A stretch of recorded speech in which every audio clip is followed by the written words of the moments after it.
মাতারবাড়ি এবং চট্টগ্রাম বন্দরের কাছাকাছি হচ্ছে মুক্ত বাণিজ্য অঞ্চল। রাশিয়া থেকে কেনা হচ্ছে ৩০,০০০ টন ইউরিয়া সার। বিদ্যুৎ খাতের বরাদ্দ কাঠামো এবং বাস্তবায়ন সক্ষমতা নিয়ে সিপিডির প্রশ্ন। জ্বালানি রূপান্তরের লক্ষ্য ব্যাহত হওয়ার শঙ্কা। অভিজ্ঞ পেশাজীবী সমন্বয়ে ইসলামী ব্যাংকের পর্ষদ গঠনের আশ্বাস। গভর্নরের সাথে গ্রাহক ফোরামের বৈঠকে শাখাগুলোতে চলছে স্বাভাবিক কার্যক্রম।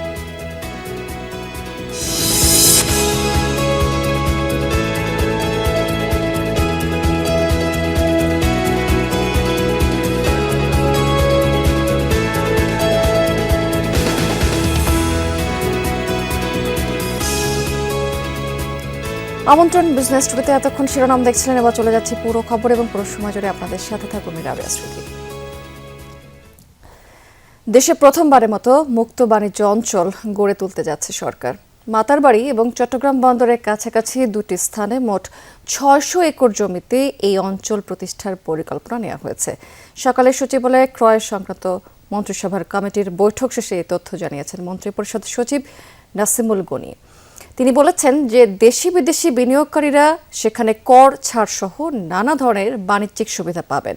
কারখানা স্থাপন, পর্যটন কেন্দ্র গড়ে তোলা এবং অন্যান্য ব্যবসায়িক কার্যক্রম পরিচালনার সুযোগ থাকবে সেখানে। সরকারের লক্ষ্য দুবাইয়ের মতো বাংলাদেশকেও একটি আঞ্চলিক বাণিজ্যিক হাবে পরিণত করা। তবে মুক্ত বাণিজ্য অঞ্চলে দেশি নাকি বিদেশি বিনিয়োগ হবে এই নিয়ে সিদ্ধান্ত হয়নি এখনো পর্যন্ত। এদিকে সরাসরি ক্রয় পদ্ধতিতে রাশিয়া থেকে ৩০,০০০ মেট্রিক টন ইউরিয়া সার কেনার সিদ্ধান্ত হয়েছে বলেও জানিয়েছেন তিনি। জ্বালানি আমদানি প্রসঙ্গেও কথা বলেছেন মন্ত্রী পরিষদ সচিব। জানিয়েছেন হরমুজ প্রণালী বন্ধ থাকার কারণে অতীত চুক্তি অনুযায়ী নির্ধারিত দামে জ্বালানি পাওয়া যাচ্ছে না। তবে আন্তর্জাতিক বাজারে দাম কমার প্রবণতা থাকায় পরিস্থিতি বিবেচনায় প্রয়োজনীয় সিদ্ধান্ত নিচ্ছে সরকার। এছাড়া চীনের জন্য আলাদা অর্থনৈতিক অঞ্চল গঠনের উদ্যোগও চলছে। চট্টগ্রাম জেলার আনোয়ারা উপজেলায় Chinese economic and industrial zone CEIZ স্থাপনের জন্য স্পেশাল পারপাস কোম্পানি বাংলাদেশের সাথে ডেভেলপমেন্ট এগ্রিমেন্ট এবং ল্যান্ড লিজ এগ্রিমেন্ট অনুমোদন ও স্বাক্ষর নীতিগত অনুমোদন। বাংলাদেশে প্রথমবারের মতো মুক্ত বাণিজ্য অঞ্চল করতে যাচ্ছি আমরা। মুক্ত বাণিজ্য অঞ্চল মানে সেই জায়গায় কোনো কাস্টমসের কোনো আইন কানুন প্রযোজ্য হবে না। প্রস্তাবিত বাজেটে বিদ্যুৎ এবং জ্বালানি খাতকে গুরুত্ব দেওয়া হলেও বরাদ্দ কাঠামো এবং বাস্তবায়ন সক্ষমতা নিয়ে প্রশ্ন তুলেছে গবেষণা সংস্থা সিপিডি। বিদ্যুৎ উৎপাদনে এখনো পর্যন্ত ৯৮% বরাদ্দ জীবাশ্ম জ্বালানিতে রাখা হয়েছে। নবায়নযোগ্য শক্তিতে মাত্র ২% বরাদ্দ দেয়ায় জ্বালানি রূপান্তরের লক্ষ্য ব্যাহত হওয়ার আশঙ্কা করছে এই সংস্থাটি। সিপিডির গবেষণা বলছে যে বিদ্যুৎ এবং জ্বালানি মন্ত্রণালয়ের বরাদ্দ বেড়ে ১৭,৩৪৫ কোটি টাকা হলেও সামগ্রিক বাজেটে এর অংশ কমে দাঁড়িয়েছে এখন ১.৮%। বিদ্যুৎ বিভাগের বরাদ্দ প্রায় ৪% কমিয়ে প্রকল্প সংখ্যা ৪৫ থেকে ৩৫-এ নামানো হয়েছে। কয়লা ভিত্তিক প্রকল্প না নেয়াকে ইতিবাচক হিসাবেই দেখছে সিপিডি। এলএনজি আমদানিতে শূন্য ভ্যাট এবং কয়লা আমদানিতে শুল্ক সুবিধা ২০৩০ সাল পর্যন্ত বাড়ানোতে জীবাশ্ম জ্বালানির উপর নির্ভরতা কমানোর লক্ষ্য প্রশ্নবিদ্ধ করছে। তবে সৌর বিদ্যুৎ খাতে ২০৩৫ সাল পর্যন্ত কর শূন্য রাখা এবং বৈদ্যুতিক গাড়ির আমদানি শুল্ক কমানোর প্রস্তাবকে সাধুবাদ জানিয়েছে গবেষকরা। নবায়নযোগ্য প্রকল্প অনুমোদন বাড়ানো এবং গ্রিড অবকাঠামোতে শুল্ক শূন্যে নামানোর সুপারিশ করেছে সিপিডি। এটা ডিসরাপশনটা হচ্ছে মূলত আমাদের যে অ্যানালগ ফুয়েল এবং বিশেষ করে আমাদের যে ইস্টার্ন রিফাইনারি আছে যে সমস্যাটা সেই কন্ট্রাক্টের ব্যাপারেও নতুন ধরনের সরকার ইতিমধ্যে নীতিগত সিদ্ধান্ত নিয়েছেন যে যেগুলো কুইক এনহান্সমেন্ট অ্যাক্টের আন্ডারে চুক্তিগুলো হয়েছে সেগুলো রিভিউ করবেন। রিভিউর ক্ষেত্রে আমরা প্রস্তাবনা দিতে চাই যারা অন্তত ফার্স্ট রিনিউয়ালে গেছেন, সেকেন্ড রিনিউয়ালে গেছেন, তাদের ক্ষেত্রে এই রিভিউটা সরকারের জন্য ইজি। এলওআই যেগুলো পড়ে আছে, যেগুলো সরকার সিদ্ধান্ত নিয়েছেন, সেগুলোর ক্ষেত্রে নতুন রিনেগোসিয়েটেড প্রাইসে যাওয়ার জন্য যারা উৎপাদনকারী রয়েছেন তারাও আগ্রহী দেখিয়েছেন। সুতরাং সেই রিনেগোসিয়েটেড প্রাইসে যদি যান সেটাও একটা কম্পিটিটিভ প্রাইসে যাবার সুযোগ রয়েছে। জ্বালানি, নিরাপত্তা, শিক্ষা এবং স্বাস্থ্য খাতে সক্ষমতা বাড়ানো হবে। রাজস্ব আহরণের লক্ষ্য বাড়াতে 3R পদ্ধতিতে এগোচ্ছে সরকার। Metropolitan Chamber of Commerce and Industry আয়োজিত বাজেট পরবর্তী সভায় এমন তথ্য জানিয়েছেন প্রধানমন্ত্রী অর্থ উপদেষ্টা রাশেদ আল মাহমুদ তিতুমির। জানিয়েছেন, মধ্যপ্রাচ্য যুদ্ধ পরবর্তী অবস্থায় প্রায় $3 বিলিয়ন ভর্তুকি দিতে হয়েছে, তবুও গ্যাসের যোগান অব্যাহত রেখেছে। অর্থ উপদেষ্টা বলেছেন যে ধীরে ধীরে শিক্ষা খাতে বাজেট বরাদ্দ নেওয়া হবে 5%।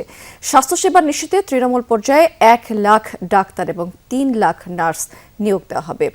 MCCI সভাপতি কামরান টি রহমান শঙ্কা প্রকাশ করেছেন এক্ষেত্রে যে উচ্চাভিলাষী রাজস্বের লক্ষ্যমাত্রা অর্জনের চাপে করদাতারা হয়রানির শিকার হতে পারেন।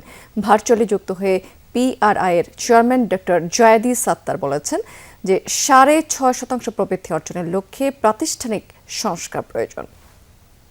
প্রস্তাবিত বাজেটে টেলিযোগাযোগ এবং ICT খাতে ব্যাপক কর ছাড়ের সুবিধা রেখেছেন অর্থমন্ত্রী। নতুন বিনিয়োগ আকর্ষণের পাশাপাশি উদ্ভাবনী এবং উদ্যোক্তা তৈরিতেও রেখেছেন পরিকল্পনা। তবে এসব পরিকল্পনা এবং কর ছাড়ের বড় সুবিধা পাচ্ছে মোবাইল অপারেটররা। উপেক্ষিত থেকেছে দেশি উদ্যোক্তাদের ব্রডব্যান্ড ইন্টারনেট শিল্প, এমনটাই বলছেন প্রযুক্তিবিদরা। তাদের অভিমত যে কম খরচে দেশ জুড়ে ব্রডব্যান্ড ইন্টারনেট বিস্তারে কোনো সুবিধা না থাকায় তৈরি হবে ডিজিটাল বৈষম্য।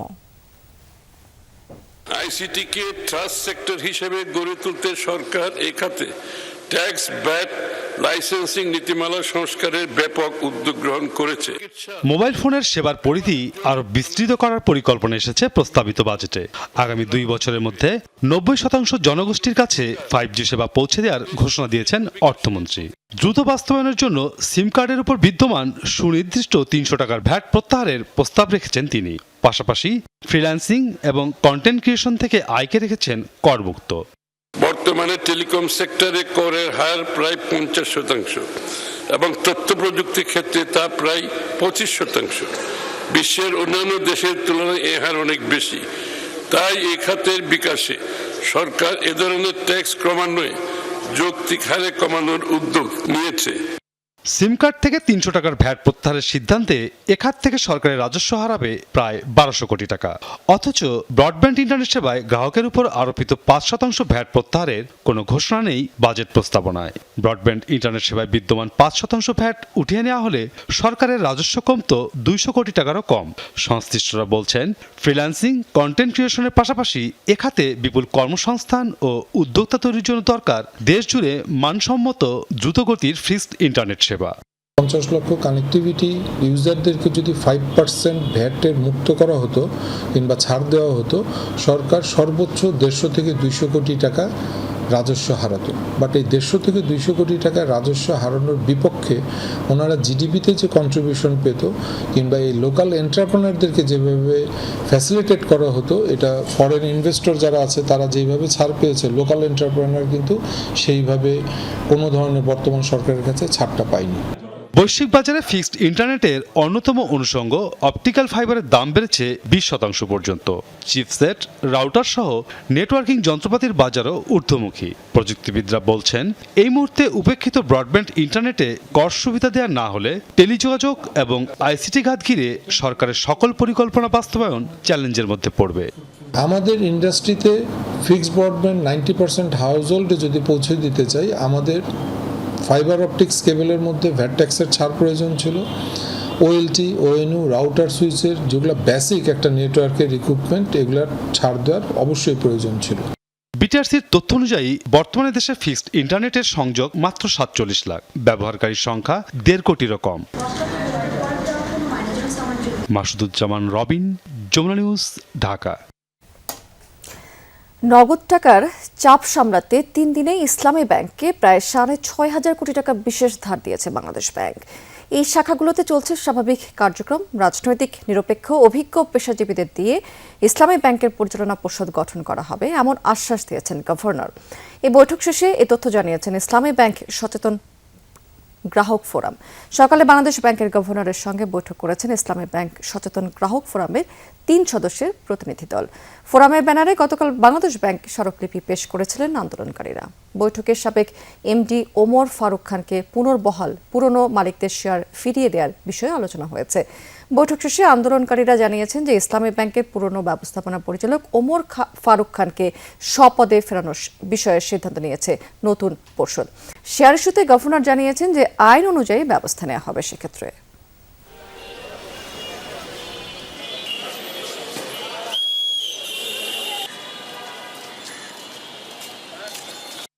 এই 7 দফা দাবি বাস্তবায়নের ক্ষেত্রে আমরা আমাদের যুক্তিসহ সেগুলোকে তুলে ধরেছি, যাতে করে ওনারা অচিরেই এই দাবিগুলো পূরণ করেন। বাংলাদেশ ব্যাংকের ডেপুটি গভর্নর মহোদয় আমাদেরকে আশ্বস্ত করেছেন যে ইসলামী ব্যাংকের একটি সুন্দর পরিচালনা পরিষদ দেওয়া হবে।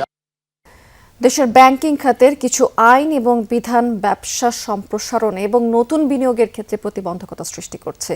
গভর্নরের সাথে সাক্ষাৎ শেষে এমনটাই মন্তব্য করেছেন Bangladesh association of banks BAB এর চেয়ারম্যান আব্দুল হাই সরকার। তিনি জানিয়েছেন যে অতীতের কিছু অনিয়ম এবং অপরাধের কারণে সম্ভাবনাময় উদ্যোক্তাদের সুযোগ সীমিত করে দেওয়া উচিত নয়।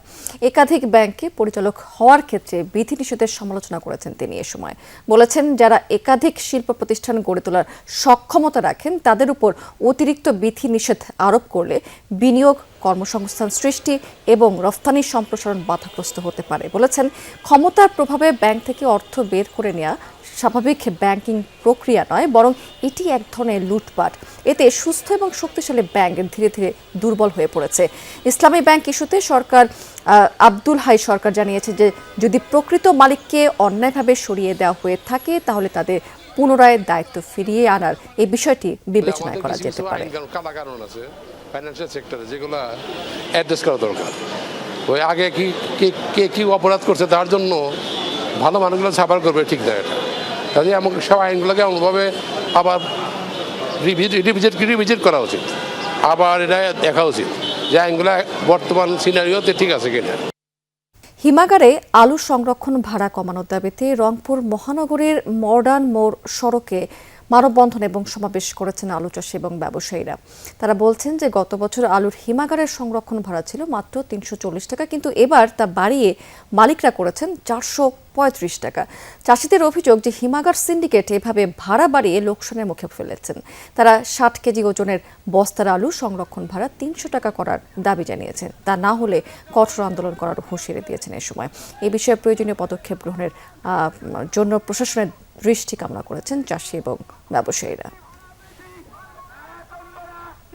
মিটিংটা গিয়ে তাদের ভিতরে অ্যাসোসিয়েশনের মাধ্যমে ওরা এই বছর ভাড়া করছে 435 টাকা, আমাদেরকে 435 টাকা দিয়ে আলু বাইর করতে হবে, যা বর্তমানে কৃষক এবং ব্যবসায়ীর পক্ষে অসাধ্য ব্যাপার। সরকার যদি এটার ভাড়াটা নির্ধারণ করে, যা পূর্বের যে ভাড়া 280 বা 300 টাকা এর মধ্যে করুক, তাহলে কৃষকও বাঁচবে, ব্যবসায়ীরাও বাঁচবে। ভাই, এই বছরও আলুর বাজার মনে করেন যে 9 টাকা, কোলেস্ট্রল ভাড়া হলো 60 টাকা।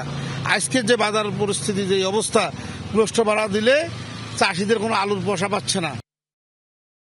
এদিকে চট্টগ্রামে কোরবানি পশুর রেকর্ড পরিমাণ চামড়া সংগ্রহ হলেও বেশিরভাগ এখনো অবিকৃতই রয়ে গেছে। বন্দনগরীতে একটি ছাড়া সব ট্যানারি বন্ধ, একমাত্র ভরসা ঢাকার ট্যানারি মালিকরা, কিন্তু তাদেরও কোনো সাড়া নেই। এই অবস্থায় বড় ধরনের লোকসানের শঙ্কায় চট্টগ্রামের আড়তদাররা। আতুরার ডিপোর সব আড়তে লবণ দিয়ে সংরক্ষণ করে রাখা হয়েছে কোরবানি পশুর চামড়া। অতীতের রেকর্ড ভেঙে এবার সংগ্রহ হয়েছে 4,11,000 পিস চামড়া। সংরক্ষণ শেষ, এবার বিক্রির পালা। তবে এই অপেক্ষা কবে শেষ হবে তা জানে না আড়তদাররা। তাদের দাবি, অন্যান্য বছর কোরবানি ঈদের সপ্তাহ খানেকের মধ্যে ঢাকার ট্যানারি মালিকরা চামড়া কিনতে চট্টগ্রাম আসলেও এবছর চিত্র ভিন্ন। এখনও পর্যন্ত কারো সাড়া নেই, বেশিরভাগ চামড়া অবিকৃত। 20 দিন হয়ে গেছে, চামড়ার পার্টিতে একটা আসে নাই, আমাদের কোনো খোঁজ খবর নাই। যে যাদের থেকে আমরা টাকা নিয়েছি ওদেরকে টাকা দিতে হবে না। কাঁচা চামড়া, সমস্ত চামড়া আমরা লবণযুক্ত লবণ দিয়েছি। লবণ দেওয়ার পরে আমরা এখন বিপদে পড়ে গেছি। চামড়া কেনার জন্য কোনো ট্যানারিয়াল আসতেছে না, আদৌ আসবে কিনা তাও জানি না। খলাতি টাকা, দেনাদার টাকা, ব্যাপারের টাকা, সবাই হাহাকার।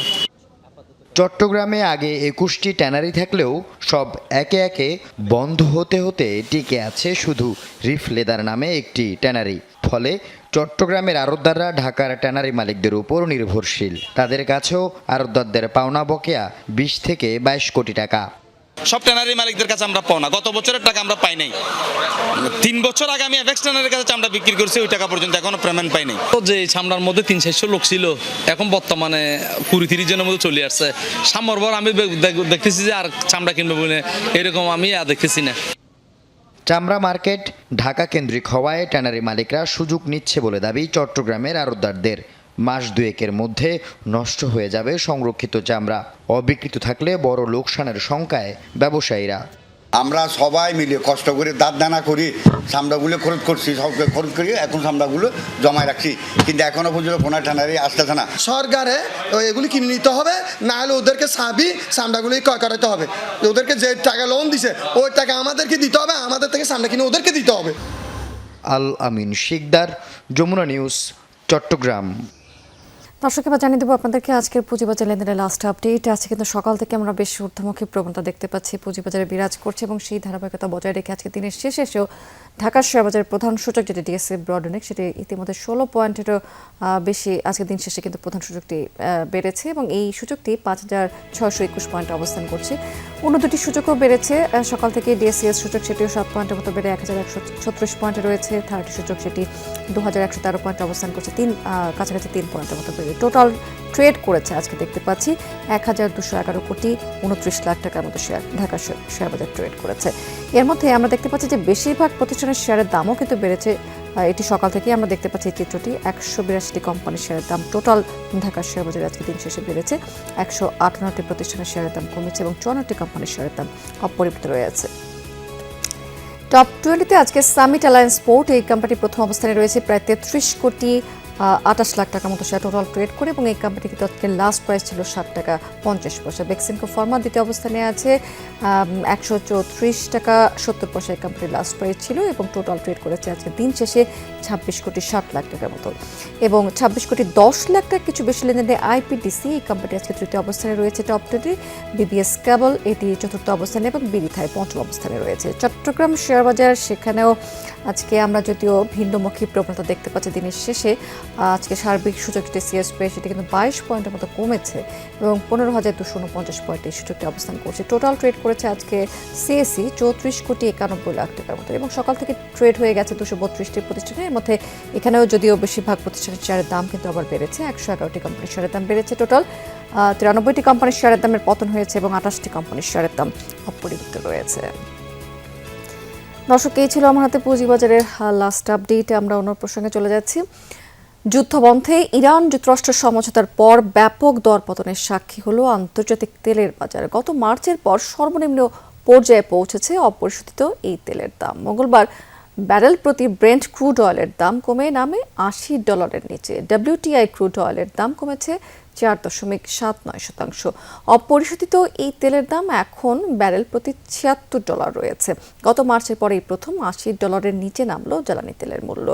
মধ্যপ্রাচ্যের যুদ্ধের কারণে যা পৌঁছেছিল $120। মূলত শুক্রবার হরমুজ প্রণালী খুলবে মার্কিন প্রেসিডেন্টের এই ঘোষণার পর থেকেই মূলত লাফিয়ে লাফিয়ে কমছে তেলের দাম। দর্শক, এই ছিল বিজনেস টুডে আজকের আয়োজনে। এতক্ষণ সঙ্গে থাকার জন্য ধন্যবাদ আপনাদের সবাইকে।